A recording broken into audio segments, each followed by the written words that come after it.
$400,000 wire that hit my account for a project that I did.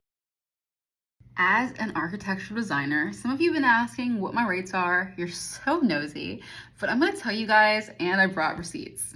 So depending on what kind of design you're doing, in this case, let's talk about residential design. I started out very low. I did not know my worth in the very beginning. And so I was charging $700, $1,200, $1,400, and this is what my starting rate would be for a standard floor plan. This is not an entire set of architectural design documents. This is just the layout plan. As a designer, I was making about $5,000 a month, and this is what I was living off of. At the time, I had a paid off car, and my rent was very cheap. It was like $1,700, and I spent a lot of extra money on like miscellaneous items. But for the most part, I would save quite a bit of that, and I was able to live off of $5,000 every month. That was good enough for me. As I got experience and got older, I started to charge way more money than I did in the past. And I'm gonna show you guys one of the very first projects where I thought, okay, I think I can charge this amount of money, and the client actually paid it.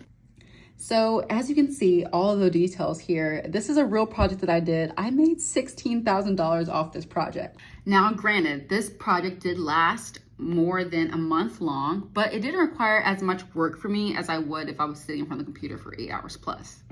As you know, this can definitely vary depending on how large the project is.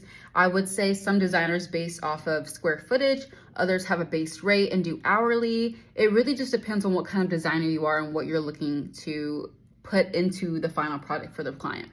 It also depends on what state you're in, because California is going to be significantly more than Houston, Texas, or Miami, Florida.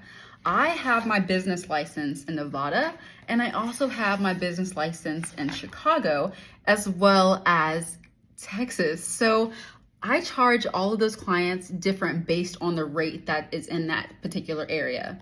I think if I could go back and tell myself, as a designer, as an entry-level designer, I would definitely say that my rates were pretty decent. I think that's a very fair trade.